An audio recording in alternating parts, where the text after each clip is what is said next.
Good morning students, welcome to my YouTube channel. Today in this video we will discuss the solution of exercise 3.2 chapter 3rd matrices class 12th NCERT. अब बेटा इस exercise में हमने जो पहले कुछ questions हैं वो ऑलरेडी हमने एक्सरसाइज इंट्रोडक्शन वीडियो में डिस्कस कर लिए हैं. सिमिलर टाइप के क्वेश्चंस हैं जो हमने एक्सरसाइज इंट्रोडक्शन में डिस्कस किए थे. तो ये क्वेश्चंस आपको खुद करने हैं. अगर फिर भी आपको कोई प्रॉब्लम आए तो आप हमें कमेंट सेक्शन में बता सकते हैं कि सर इस क्वेश्चन में हमें प्रॉब्लम हुई है. तो क्वेश्चन फर्स्ट टू 12th बिल्कुल एक जैसे क्वेश्चन है जो हमने एक्सरसाइज इंट्रोडक्शन में ऑलरेडी डिस्कस कर लिए थे. तो ये आपको खुद से करने हैं. हम क्वेश्चन 13 से यहाँ पे प्रोसीड करेंगे. तो चलिए देखते हैं क्या है हमारे पास क्वेश्चन 13 में. If capital F X is equals to, एक मैट्रिक्स दिए बेटा हमें 3x3 ऑर्डर का, जिसकी एंट्रीज हैं cos x minus sine x 0, sine x cos x 0, 0 0 1. ठीक है ना. अब हमें क्या बताना है, show that f of x into F of y is equal to F of x plus Y. तो देखिए बेटा इस टाइप के क्वेश्चंस को आपको कैसे करना है तो बहुत सिंपल सा क्वेश्चन, लेकिन एक बार देखने से बच्चे घबरा जाते हैं कि ये क्या करना है हमें. तो देखिए इस टाइप के क्वेश्चन को हमें कैसे सॉल्व करना है. हमें एफ ऑफ एक्स गिवन है, हमें एफ ऑफ वाई भी चाहिए और एफ ऑफ एक्स वाई भी चाहिए, और हमें फिर इन दोनों को इक्वल दिखाना है. तो सबसे पहले हम एफ ऑफ वाई भी निकाल लेते हैं. अब एफ ऑफ वाई क्या हो जाएगा बेटा, अगर एफ ऑफ एक्स ये है तो एफ ऑफ वाई क्या होगा, जस्ट आपको वेरिएबल में एक्स की जगह वाई को रिप्लेस कर देना है. वो आपके पास एफ ऑफ वाई आ जाएगा. तो यहाँ पे क्या आ जाएगा बेटा, cos Y minus sine Y 0, sine Y cos y 0, 0 0 1. This is our F of y and F of X Y क्या हो जाएगा बेटा, वो भी हम यहाँ पे लिख लेते हैं. F of x plus Y वो क्या हो जाएगा, cos x plus Y minus sine X plus Y 0, sine X plus Y cos x plus Y 0, 0 0 1. तो सबसे पहला स्टेप आपको ये समझ में आया, आपको एफ ऑफ वाई लिखना था और एफ ऑफ एक्स वाई लिखना था. अब ये आपको क्लियर हो गया कि आपको एफ ऑफ एक्स और एफ ऑफ वाई को जब आप मल्टीप्लाई करेंगे, अगर वो इसके इस मैट्रिक्स के इक्वल आ गया तो ये क्वेश्चन आपका वेरीफाई हो जाएगा. तो देखते हैं हम एफ ऑफ एक्स को एफ ऑफ वाई से मल्टीप्लाई करवा के देखते हैं. F of X multiply by F of Y. अब आप दो मैट्रिसेस का मल्टीप्लिकेशन जानते हैं कैसे होता है बेटा. तो सबसे पहले तो आप इनका ऑर्डर चेक कीजिए. यहाँ पे हम बता देते हैं, वापस से आपको थोड़ा रिवाइज करवा देते हैं. एफ ऑफ एक्स का ऑर्डर कितना है बेटा, 3x3. एफ ऑफ वाई का ऑर्डर भी कितना है बेटा, 3x3. अब देखिए इसके नंबर ऑफ कॉलम्स इसकी नंबर ऑफ रोज के इक्वल होने चाहिए मैट्रिक्स मल्टीप्लिकेशन के लिए. तो ये इक्वल है. तो चलिए इनका मल्टीप्लिकेशन देखते हैं. cos x minus sine x 0, sine x cos x 0, 0 0 1 multiply by, अब दूसरा मैट्रिक्स एफ ऑफ वाई लिख दो. cos y minus sine Y 0, sine Y cos y 0, 0 0 1. अब देखो बेटा इनका प्रोडक्ट हमें कैसे करना है. आप जानते हैं प्रोडक्ट हमने आपको सिखाया था. अब जो इनका आउटकम भी आएगा वो भी 3x3 का ही मैट्रिक्स होगा. तो 3x3 के मैट्रिक्स में एंट्रीज कैसे लिखनी है वो आप जान गए होंगे. इंट्रोडक्शन वीडियो देखने के बाद आप ये एक्सरसाइज कर रहे हैं तो वो आपको पता है. तो हम डायरेक्ट अब आपको मल्टीप्लिकेशन बता रहे हैं वो कैसे होने वाला है. देखो सबसे पहले हम इस मैट्रिक्स का फर्स्ट रो लेंगे और उसके साथ इस मैट्रिक्स का फर्स्ट कॉलम लेंगे. ठीक है ना. तो जब फर्स्ट रो को फर्स्ट कॉलम के साथ मल्टीप्लाई करेंगे तो हमारे पास फर्स्ट एंट्री मिलेगी हमें. तो देखिए cos x into cos y, cos x into cos y. फिर हमारे पास है minus sine x into sine y, और 0 को 0 से करेंगे तो हमारे पास प्लस 0 आ जाएगा. तो ये हमारी फर्स्ट एंट्री होगी मैट्रिक्स की बेटा. ऐसे ही हमें सेकंड एंट्री लिखनी है. तो सेकंड एंट्री कैसे आएगी, फर्स्ट रो को सेकंड कॉलम से मल्टीप्लाई करवा दीजिए. तो हमारे पास क्या आ जाएगा बेटा, cos x, अब ये माइनस का साइन y है तो माइनस मैं बाहर लिख रहा हूँ, माइनस साइन y ठीक है। फिर अगेन माइनस का आएगा, सेकेंड एंट्री जब करेंगे तो sine x into cos Y, और 0 प्लस 0 वो अगेन प्लस 0 आ जाएगा। अब थर्ड एंट्री कैसे आएगी, फर्स्ट रो को थर्ड कॉलम से मल्टीप्लाई करवा दीजिए, तो cos x into 0 0, sine x into 0 0, and 0 into 1 is again 0, तो थर्ड एंट्री हमारे पास 0 आ जाएगी। ये चीज समझ में आई। अब देखो सेकेंड रो के एलिमेंट्स कैसे लिखे जाएंगे बेटा, सेकेंड रो पहली वाली मैट्रिक्स की सेकेंड रो और इस मैट्रिक्स का फर्स्ट कॉलम, तो sine x into cos y, सबसे पहले हमें लिखना है sine x into cos y, फिर plus cos x into sine y, फिर 0 इंटू 0 प्लस 0, ठीक है। अब सेकेंड एंट्री कैसे आएगी सेकेंड रो की, इस रो सेकेंड रो को हमें सेकेंड कॉलम से मल्टीप्लाई करवाना है, तो sine x into minus sine Y, which means minus sine x sine Y, ठीक है, plus cos x cos Y plus 0। अब थर्ड एंट्री वो अगेन आपके पास क्या आ जाएगी बेटा, 0 आ जाएगी, साइन एक्स को 0 से मल्टीप्लाई करवाएंगे, कॉस एक्स को, और 0 को 1 से, ठीक है। अब थर्ड रो को फर्स्ट कॉलम से मल्टीप्लाई करवाओगे तो first entry is 0, third row को सेकंड कॉलम से मल्टीप्लाई कराओगे तो अगेन 0, थर्ड रो को थर्ड कॉलम से मल्टीप्लाई करवाओगे तो क्या आ जाएगा बेटा, देखो 0 0 एंड 1, तो ये थर्ड एंट्री हमारे पास क्या आ गई बेटा, 1 आ जाएगी। ये चीज क्लियर है अभी तक यहाँ तक। अब देखो नेक्स्ट स्टेप में क्या हो जाएगा, अब बेटा इस क्वेश्चन में आपकी थोड़ी सी 11th क्लास के ट्रिग्नोमेट्रिक आइडेंटिटीज यूज होने वाली हैं, तो वो आपको याद रहनी चाहिए इस क्वेश्चन को करते टाइम, तो उनको भी थोड़ा रिवाइज कर लीजिएगा। अब देखो cos x cos y minus sine x sine Y, तो ये किसका फॉर्मूला बनता है बेटा, ये हमारे पास बन जाता है cos x प्लस वाई का फॉर्मूला बन जाता है। भाई cos x प्लस वाई का फॉर्मूला क्या होता है, 11th क्लास में हमने पढ़ा था, cos x cos y minus sine x sine Y, ठीक है। अब देखो इस सेकंड एंट्री में से अगर हम माइनस कॉमन निकाल लें तो ये क्या हो जाएगा बेटा, cos x sine Y plus sine X cos Y, तो ये किसका फॉर्मूला बनता है, माइनस कॉमन लेने के बाद बेटा साइन एक्स प्लस वाई का फॉर्मूला बन जाता है। यहाँ थर्ड एंट्री तो हमारे पास 0 है। अब इसको देखो sine X cos Y plus cos X sine Y, तो ये किसका फॉर्मूला बन गया बेटा, साइन एक्स प्लस वाई का।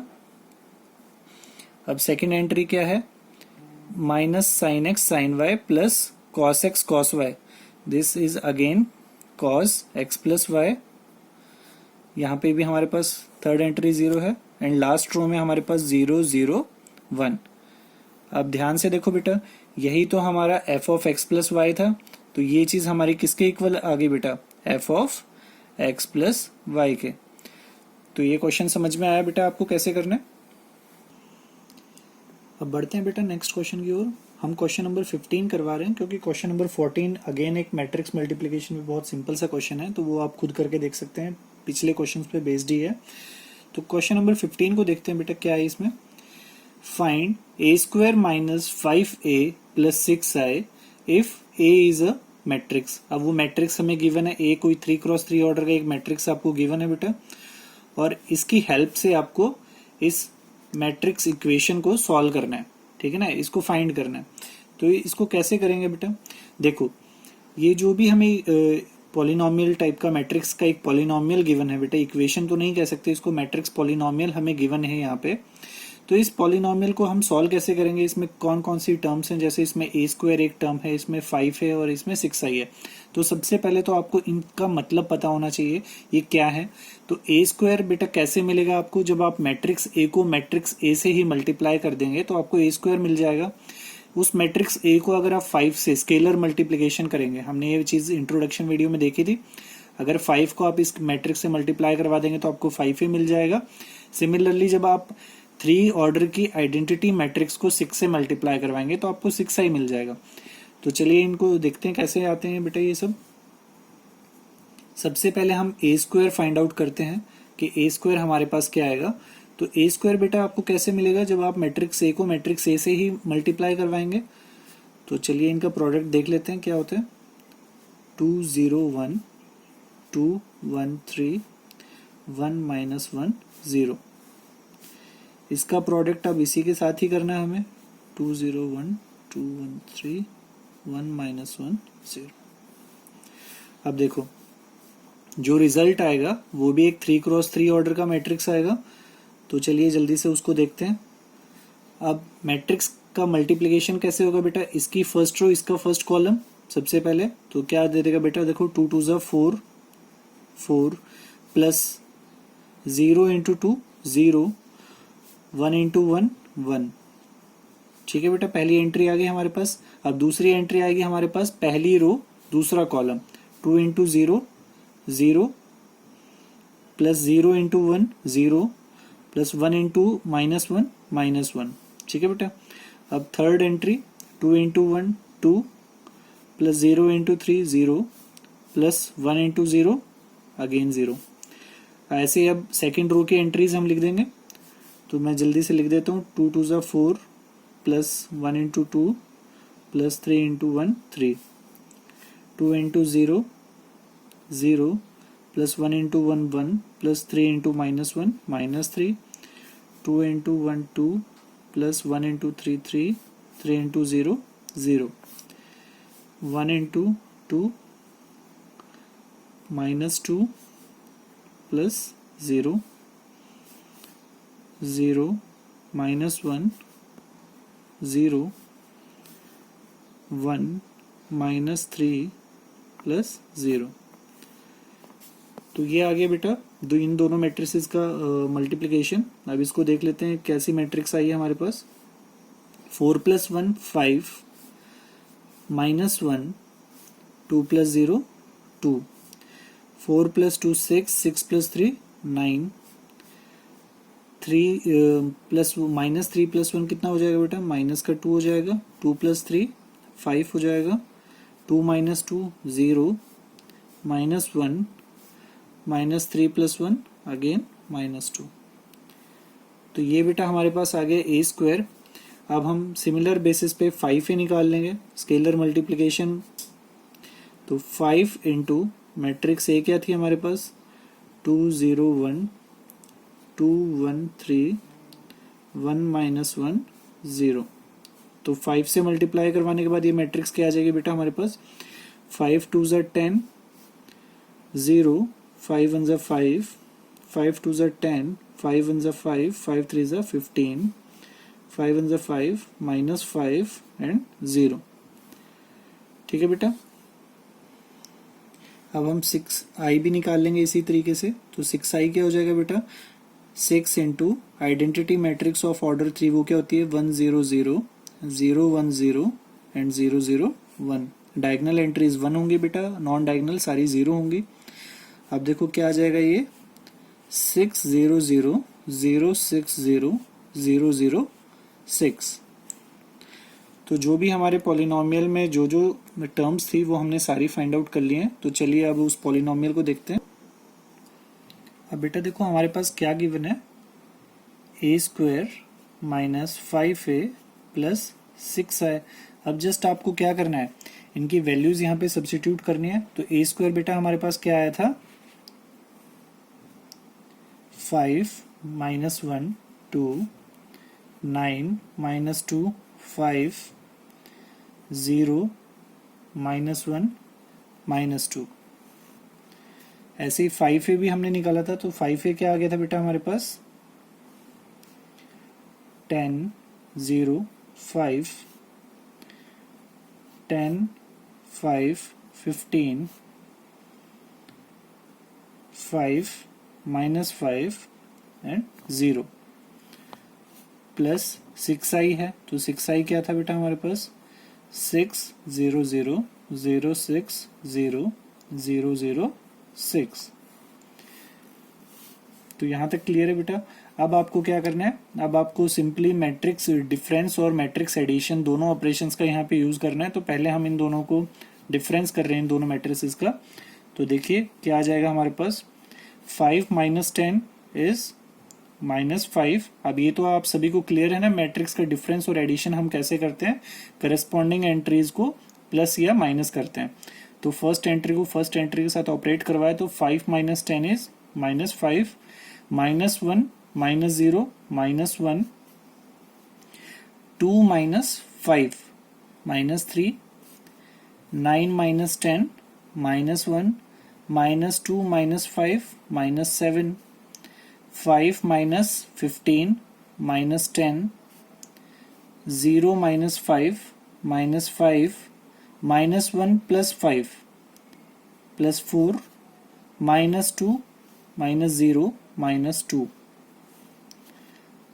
अब बेटा इसमें हमें ये मैट्रिक्स अब ऐड करनी है, 6 0 0 0 6 0 0 0 6। अब देखो मैट्रिक्स एडिशन भी आप लोग जानते हैं, मैट्रिक्स एडिशन कैसे होता है, करस्पॉन्डिंग एंट्रीज को प्लस करना है। तो -5 प्लस 6 कितना हो जाएगा बेटा, प्लस का 1, -1 plus 0 -1, -3 plus 0 -3, -1 plus 0 -1, -7 plus 6 -1, -10 plus 0 -10, -5 plus 0 -5, 4 plus 0 4, -2 plus 6 4। So this is our required matrix. Now let's move on to question number 18। बेटा क्वेश्चन नंबर 16 और क्वेश्चन नंबर 17 दोनों सिमिलर टाइप के क्वेश्चंस हैं जैसे कि क्वेश्चन नंबर 15 था, तो आप खुद से ट्राई कीजिएगा। अगर फिर आपसे नहीं होते हैं तो आप हमें कमेंट सेक्शन में बता सकते हैं, हम वहाँ सेपरेटली आपको सोल्यूशन प्रोवाइड करवा देंगे, ठीक है। तो अब क्वेश्चन नंबर 18 को देखते हैं। इफ कैपिटल ए एक मैट्रिक्स आपको गिवन है बेटा, ठीक है ना, और आपको क्या दिखाना है, show that I plus A is equals to I minus A into a matrix this. अब यहाँ पे जो आई है बेटा ये आइडेंटिटी मैट्रिक्स है ऑर्डर 2 का, ठीक है ना। तो चलिए इस क्वेश्चन को देखते हैं कैसे करना है। इसका एलएचएस देखते हैं बेटा। सबसे पहले एलएचएस में आपको क्या दे रखा है, आई प्लस ए, ठीक है। आई आप जानते हैं दो ऑर्डर का एक आइडेंटिटी मैट्रिक्स कैसा होगा, 1 0 0 1, और मैट्रिक्स ए आपको दे रखा है, प्लस करना है बीच में, ये प्लस का साइन देख लेना बीच में, ये प्लस होने को क्या है लिखेंगे इसको हम, 0 minus 10 alpha by 2 10 alpha by 2 0। अब दो मैट्रिसेस का एडिशन कैसे होगा, 1 plus 0 1, 0 minus 10 alpha by 2 minus 10 alpha by 2, 0 plus 10 alpha by 2 10 alpha by 2, and 1 plus 0 1। तो ये आपके पास क्या आ गया बेटा, इसका एलएचएस आ गया। अब इसका आरएचएस क्या होगा बेटा, आरएचएस देख लेते हैं इसका। आरएचएस में हमें क्या दे रखा है, I minus A into cos alpha minus sine alpha cos alpha. अब देखो आई माइनस ए, जैसा आपने आई प्लस ए किया था एलएचएस में वैसे आई माइनस ए हो जाएगा। तो मैं इसको डायरेक्ट लिख दूं या फिर चलो हम इसको एक्सपेंड ही कर देते हैं। तो ये क्या हो जाएगा बेटा, 1 0 0 1 minus 0 minus 10 alpha by 2 10 alpha by 2 0। ये तो आपकी ब्रैकेट वाली क्वांटिटी हो गई, और इसको मल्टीप्लाई करवाना है कौन सी मैट्रिक्स से, cos alpha minus sine alpha cos alpha. अब देखो ये क्या आ गया बेटा, ब्रैकेट वाली क्वांटिटी एक मैट्रिक्स आएगी, वो कैसी मैट्रिक्स होगी, 1 minus 0 1, 0 minus minus 10 alpha by 2 which means plus का 10 अल्फा बाई 2 हो जाएगा, 0 minus 10 alpha by 2 minus 10 alpha by 2 हो जाएगा, एंड 1 माइनस 0 इज 1। तो ये मैट्रिक्स आ गई, इसको मल्टीप्लाई करवाना है आपको, cos alpha minus sine alpha cos alpha. यहां तक समझ में आया। अब देखो बेटा इसमें मैं क्या कर रहा हूं, इसमें मैं 10 अल्फा को थोड़ा सा सिंप्लीफाई करने के लिए, टर्म्स को छोटा करने के लिए हम यहाँ पे 10 अल्फा बाय 2 को z मान रहे हैं, है ना, इसको z पुट कर रहा हूँ बेटा मैं, बाद में इसकी वैल्यू हम वापस रखेंगे, अभी के लिए इसको हम z लिख लेते हैं। तो अब देखो बेटा क्या हो जाएगा ये RHS, क्या मैं इसको ऐसे लिख सकता हूँ 1z माइनस z1, ये हमारे पास पहली वाली मैट्रिक्स होगी, और हमारे पास इसको मल्टीप्लाई करवाना हमें cos alpha minus sine alpha cos alpha. ये वाली मैट्रिक्स है, इसमें हमारे पास जो भी टर्म्स हैं वो cos अल्फा और sin अल्फा की टर्म्स में है। तो हम जानते हैं कि हमारे पास 11th क्लास की ट्रिग्नोमेट्री में डबल एंगल फॉर्मूले थे, cos 2 अल्फा का हमारे पास एक फॉर्मूला था और sin 2 अल्फा का भी हमारे पास फॉर्मूला था। अब हमें वो जो फॉर्मूले हैं वो tan की टर्म्स में यहाँ पे यूज करने हैं, क्योंकि हमें LHS में जो मैट्रिक्स दे रखी थी जो हमें प्रूव करना है जिसके इक्वल, वो tan के टर्म्स में है। तो हम कोशिश करेंगे कि इन टर्म्स को हम tan में कन्वर्ट कर पाए और फिर इनको मल्टीप्लाई करेंगे तो हमारे पास ओवरऑल जो मैट्रिक्स आएगा वो कुछ tan की टर्म्स में ही आना चाहिए। ठीक है बेटा, तो cos 2 अल्फा का हमने वहां पे एक फॉर्मूला पढ़ा था, वो क्या था 1 minus ten square alpha upon 1 plus ten square alpha, और sin 2 अल्फा का हमने एक फॉर्मूला देखा था वहां पे, वो क्या था 2 tan alpha upon 1 plus ten square alpha. तो हम इन दो फॉर्मूलों का यहाँ पे यूज करने वाले हैं। इन दो फॉर्मूलों की हेल्प से हम इस मैट्रिक्स को tan की टर्म्स में कन्वर्ट करेंगे। तो चलिए देखते हैं इसको कैसे करना है। ये क्या हो जाएगा बेटा 1z माइनस z1। अब देखो cos अल्फा को यहाँ पे cos 2 अल्फा की बात की थी, लेकिन हमारे पास तो यहाँ पे क्या है बेटा cos अल्फा है, इसका मतलब हाफ एंगल फॉर्मूला लगेगा। तो यहाँ से हम क्या इसको लिख सकते हैं 1 minus ten square alpha by 2 upon 1 plus ten square alpha by 2, और हमने टेन स्क्वायर अल्फा को क्या माना है बेटा अल्फा बाई 2 को z बोला है। तो क्या इसको हम ऐसे लिख सकते हैं 1 minus Z square upon 1 plus Z square.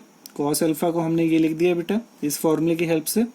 Similarly हम साइन अल्फा को भी इस फॉर्मूले की हेल्प से क्या लिख पाएंगे minus 2z upon 1 plus Z square. ये चीज क्लियर हुई। ऐसे अब नीचे वाले रो में भी लिख देंगे हम साइन अल्फा को क्या लिखेंगे बेटा 2z upon 1 plus Z square. Cos alpha को क्या लिखेंगे 1 minus Z square upon 1 plus Z square. यहां तक समझ में आया बेटा आपको? ये वाली मैट्रिक्स क्लियर है यहाँ पे। अब देखो हमें इन दोनों का प्रोडक्ट करना है नेक्स्ट स्टेप में। तो प्रोडक्ट क्या हो जाएगा बेटा 1 into 1 minus Z square upon 1 plus Z square. तो वो क्या आ जाएगा 1 minus Z square upon 1 plus Z square plus z into 2z यानी 2z square upon 1 plus Z square. तो फर्स्ट टर्म तो हमारे पास ये आ जाएगी। अब सेकेंड टर्म कैसे आएगी 1 into minus 2z upon 1 plus Z square plus z into 1 minus Z square upon 1 plus Z square. अब सेकेंड रो में क्या आ जाएगा बेटा minus z into 1 minus Z square upon 1 plus Z square plus 1 into 2z upon 1 plus Z square. यहाँ पे आ जाएगा हमारे पास प्लस का 2z square upon 1 plus Z square और plus 1 minus Z square upon 1 plus Z square. तो ये इन दोनों matrices का प्रोडक्ट आ जाएगा बेटा हमारे पास। अब देखो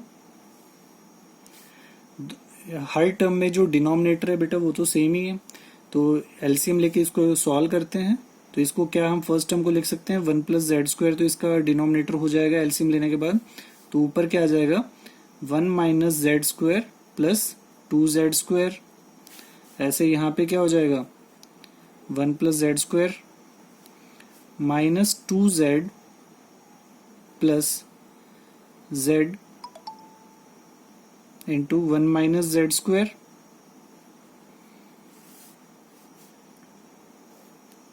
one plus Z square minus Z, 1 minus Z square plus 2z, 1 plus Z square, 2z square plus 1 minus Z square. तो ये चीज क्लियर हुई आपको। अब देखो इसको थोड़ा सा सिंप्लीफाई कर लेते हैं हम। 1 minus Z square plus 2z square है, 2z square minus Z square क्या हो जाएगा बेटा हमारे पास 1 प्लस जेड स्क्वायर ही हो जाएगा। तो 1 plus Z square upon 1 plus Z square. यहाँ देखो क्या हो जाएगा हमारे पास माइनस का 2z और प्लस का z कितना हो जाएगा बेटा माइनस का z माइनस का z cube upon 1 plus Z square. यहाँ क्या हो जाएगा माइनस का z माइनस का z क्यूब प्लस का 2z। अब माइनस का z और प्लस का 2z कितना हो जाएगा बेटा minus Z cube sorry plus का जेड क्यूब ही आएगा, माइनस माइनस प्लस हो जाएंगे तो plus Z cube plus Z आ जाएगा अपॉन 1 प्लस जेड स्क्वायर। और यहाँ क्या हो जाएगा 2z square plus 1 minus Z square which means Z square plus 1 upon 1 plus Z square. तो ध्यान से देखो बेटा अब क्या हो जाएगा 1 प्लस जेड स्क्वायर से 1 प्लस जेड स्क्वायर कैंसिल, तो ये तो 1 दे देगा हमें यहाँ पे, सिमिलरली ये भी 1 दे देगा हमें। तो नेक्स्ट मैट्रिक्स में यहाँ क्या आ जाएगा बेटा ये तो 1 आ जाएगा, यहाँ भी 1 आ जाएगा। अब देखो बेटा यहाँ पे क्या आएगा अगर यहाँ पे हम माइनस जेड कॉमन ले लेंगे तो ये माइनस जेड कॉमन लेने के बाद न्यूमरेटर में भी क्या बन जाएगा 1 प्लस जेड स्क्वायर, डिनोमिनेटर में भी 1 प्लस जेड स्क्वायर है तो वो कैंसिल आउट हो जाएंगे और हमारे पास क्या बच जाएगा बेटा माइनस जेड। ऐसे ही यहाँ पे क्या बचेगा देखो यहाँ पे भी अगर हम z कॉमन निकाल लेंगे तो z कॉमन लेने के बाद 1 प्लस जेड स्क्वायर ही बचेगा, नीचे भी 1 प्लस जेड स्क्वायर है तो यहाँ पे हमारे पास क्या बच जाएगा z बच जाएगा। अब z की वैल्यू सब्स्टिट्यूट कर दो तो z किसके इक्वल लिया था हमने tan अल्फा बाई 2 के, तो ये क्या हो जाएगा 1 माइनस tan अल्फा बाई 2, यहाँ पे भी क्या आ जाएगा tan alpha by 2 1 which is equals to our LHS। बहुत ही इंपॉर्टेंट क्वेश्चन है बेटा, बोर्ड में भी पूछा गया है और एग्जाम्स में आता रहता है ये क्वेश्चन, तो इस क्वेश्चन को थोड़ा ध्यान से आप देख लीजिएगा। अगर फिर भी आपको कोई स्टेप में डाउट आए तो हमें कमेंट सेक्शन में ज़रूर बताइएगा। अब बढ़ते हैं बेटा हमारे नेक्स्ट क्वेश्चन की तरफ। क्वेश्चन नंबर 19 एक बहुत बड़ा स्टेटमेंट वाला क्वेश्चन आपके सामने है लेकिन है इसमें कुछ भी नहीं, तो चलिए इस टाइप के क्वेश्चंस को भी एक बार देख लेते हैं। क्या दे रखा है बेटा आपको A trust fund has rupees 30,000 that must be invested in 2 different types of bonds। अब बेटा हमारे पास 30,000 रुपये हैं और उन 30,000 रुपये को हमें 2 डिफरेंट टाइप्स के बॉन्ड में इन्वेस्ट करना है। The first bond pays 5% interest per year and the second bond pays 7% interest per year. Using matrix multiplication determine how to divide rupees 30,000 among the 2 bonds if the trust fund must obtain an annual total interest of first rupees 1800 and second part में आपको rupees 2000 interest मिलना चाहिए। तो हम पहले first 1800 वाला case पढ़ लेते हैं। तो चलिए पहले समझते हैं कि इस क्वेश्चन में बोला क्या हुआ है। हमें क्या करना है बेटा हमारे पास 30,000 रुपीज़ हैं, इन 30,000 रुपीज़ को हमें 2 बॉन्ड्स में इन्वेस्ट करना है, ठीक है ना। अब मान लिया हमने फर्स्ट बॉन्ड में अगर x रुपीज़ इन्वेस्ट किए हैं तो दूसरे बॉन्ड में कितने इन्वेस्ट करेंगे बेटा हम 30,000 माइनस x, ये चीज़ तो क्लियर है। अब फर्स्ट बॉन्ड हमें जो इनकम दे रहा है वो इंटरेस्ट जो हमें दे रहा है वो कितना इंटरेस्ट दे रहा है बेटा 5% का इंटरेस्ट दे रहा है, और जो सेकंड बॉन्ड है हमें वो 7% का इंटरेस्ट पे करता है, ठीक है ना। अब हमें क्या करना है using matrix multiplication determine how to divide rupees 30,000 among the 2 types of bond.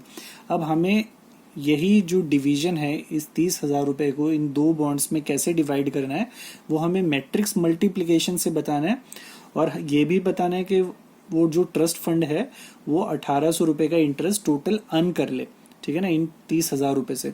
तो इस हिसाब से हमें डिवाइड करना है दोनों बॉन्ड्स में कि हमें 1,800 रुपए का इंटरेस्ट मिल जाना चाहिए 1 साल के बाद। तो ये बहुत ही बेसिक सा क्वेश्चन है, बिलो 10th लेवल के भी बच्चे इसको आसानी से सॉल्व कर सकते हैं अगर यहाँ पे मैट्रिक्स मल्टीप्लिकेशन की बात ना कही जाए तो, ठीक है ना।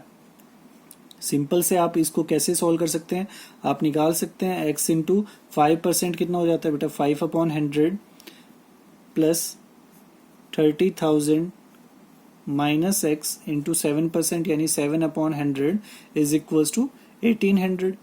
इस इक्वेशन को सॉल्व करो, आपके पास x की वैल्यू आ जाएगी। ठीक है ना, इजीली आप सॉल्व कर सकते हैं। बट मैट्रिक्स मल्टीप्लिकेशन से इसको कैसे सॉल्व किया जाएगा, ये चीज़ गौर करने की है। तो बेटा इस टाइप के क्वेश्चंस को देखिए हम कैसे सॉल्व करते हैं। ये जो हमारे पास 1800 जो अमाउंट है, अब पहले तो इसकी एक मैट्रिक्स बनानी पड़ेगी हमें। तो 1800 एक डाटा है, अब यहाँ पे इसको एक डाटा की तरह हम कंसिडर करते हैं, और ये डाटा हमें सिंगल डाटा गिवन है, तो इसको हमने लिख दिया 1800। तो विच मीन्स ये कैसी मैट्रिक्स है बेटा, 1x1 की मैट्रिक्स है। अब हमें इन मैट्रिक्स मल्टीप्लिकेशन का यूज करते हुए जो हमारे ये जो डाटा है इसको इसके इक्वल दिखाना है। ठीक है ना, तो वो कैसे दिखाएंगे बेटा, वो हम दो मैट्रिसेस की हेल्प से दिखाएंगे। और वो दो मैट्रिसेस कैसी होंगी, हमें एक मैट्रिक्स तो बेटा क्या लेनी पड़ेगी, 1x2 ऑर्डर की मैट्रिक्स लेनी पड़ेगी, और एक मैट्रिक्स हमें क्या लेनी पड़ेगी बेटा, 2x1 ऑर्डर की लेनी पड़ेगी। ये मैट्रिक्स मल्टीप्लिकेशन का बहुत बेसिक सा क्वेश्चन है। अब देखो ये क्यों किया हमने, क्योंकि 1x2 को 2x1 से मल्टीप्लाई करेंगे तभी तो हमें आउटपुट में 1x1 की मैट्रिक्स मिलेगी ना। देखो क्योंकि हमारे पास सिर्फ दो ही डाटा है, इसलिए हमने 1x2 लिया है और 2x1 लिया है।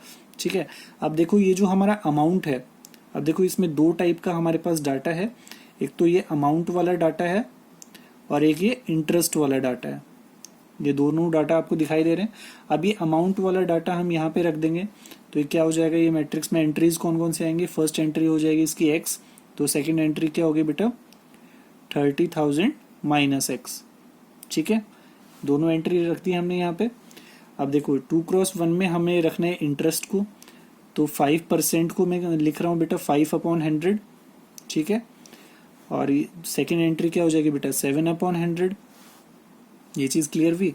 अब देखो जब इनको मल्टीप्लाई करेंगे, अब मल्टीप्लाई करना आपको आता है, तो मल्टीप्लाई करेंगे तो हमें क्या मिल जाएगा बेटा, x into 5/100 plus 30,000 minus x into 7/100 is equals to 1800। वही सेम चीज़ मिली जो हमें डायरेक्ट फॉर्मूले से मिलती, वही हमने डायरेक्ट चीज़ हमने सिर्फ मैट्रिक्स मल्टीप्लिकेशन से आपको निकालनी बता दी कि मैट्रिक्स मल्टीप्लिकेशन से इस इक्वेशन को आप कैसे ऑब्टेन कर सकते थे। तो ये चीज़ समझ में आ गई बेटा आपको। अब जस्ट इसको सिंप्लीफाई करना है, तो जब आप इसको सिंप्लीफाई करेंगे तो हमारे पास x की वैल्यू क्या आ जाएगी बेटा, देखो x कितना हो जाएगा 100 LCM हो जाएगा, तो ये हमारे पास आ जाएगा बेटा 5x प्लस 21, और यह हो जाएगा हमारे पास 2,10,000 हो जाएगा बेटा। ठीक है, minus 7x is equal to 100 वहाँ मल्टीप्लाई हुआ, तो ये कितना हो जाएगा 1,80,000। ठीक है, अब इसको सिंप्लीफाई कर लो, तो ये कितना आ जाएगा बेटा, 2,10,000 में से 1,80,000 माइनस कर दो, 30,000 बचेगा, उधर माइनस 2x चला जाएगा, तो x की वैल्यू हमारे पास आ जाएगी बेटा 15,000। ठीक है ना, x की वैल्यू आ गई 15,000, तो यानी फर्स्ट बॉन्ड में आपने 15,000 इन्वेस्ट किया और दूसरे बॉन्ड में भी आपने कितना इन्वेस्ट किया है, 15,000 ही इन्वेस्ट किया है, तब आपको कितना मिल जाएगा 1800 मिलेगा। सिमिलरली हम इसका जो बी केस हमें दे रखा है 2,000 इंटरेस्ट वाला, वो भी इसी तरीके से कर सकते हैं बेटा। तो ये आपको सेकंड वाला केस खुद से करना है, अगर आपको डाउट आता है तो आप हमें कमेंट सेक्शन में बता सकते हैं। ठीक है बेटा, let's move on to our next question.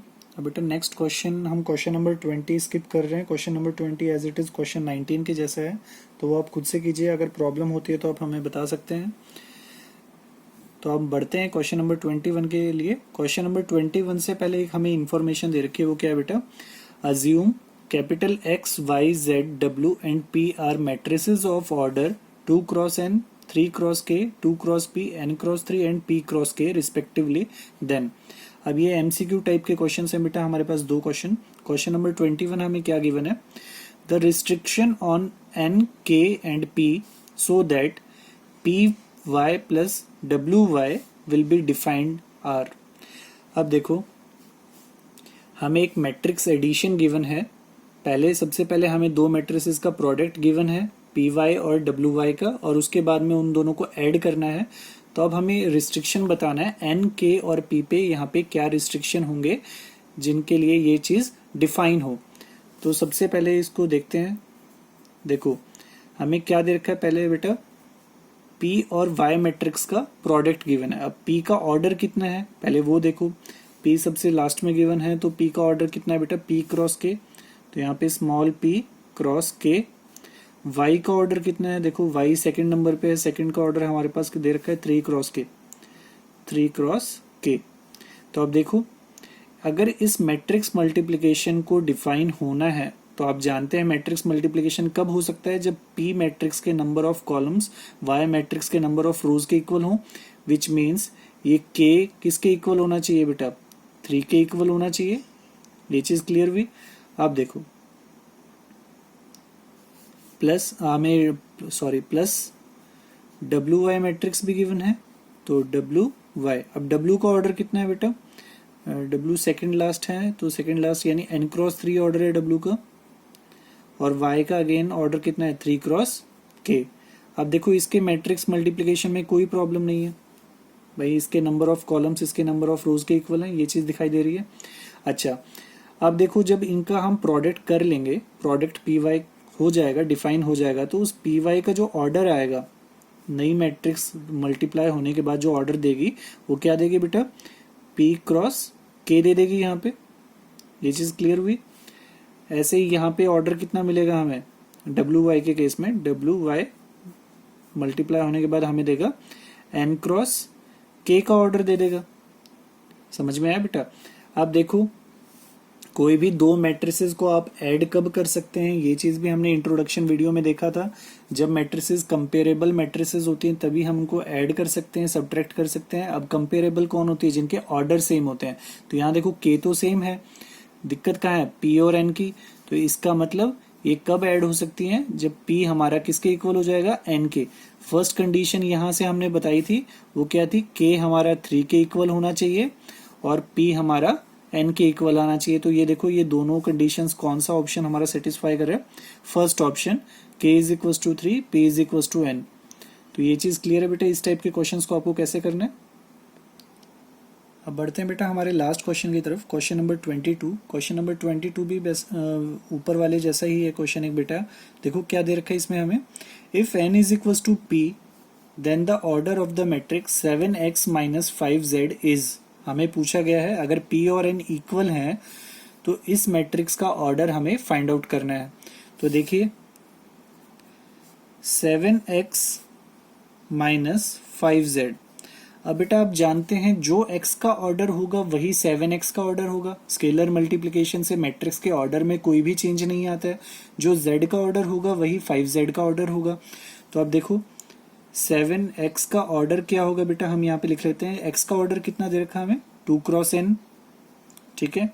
और 5z का ऑर्डर वही होगा जो z का ऑर्डर है, तो z का ऑर्डर हमें गिवन है बेटा 2 क्रॉस p, ठीक है।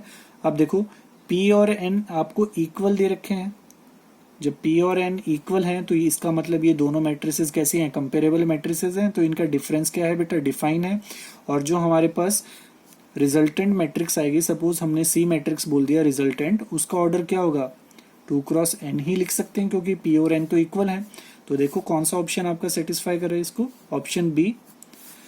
तो ये चीज समझ में आई बेटा, ये क्वेश्चन कैसे करना है। अगर आपको ये वीडियो अच्छा लगा तो बेटा इसको प्लीज़ ज़्यादा से ज़्यादा शेयर कीजिए, और अगर आप हमारे चैनल पे नए हैं तो हमारे चैनल को सब्सक्राइब करना मत भूलिएगा। Thank you.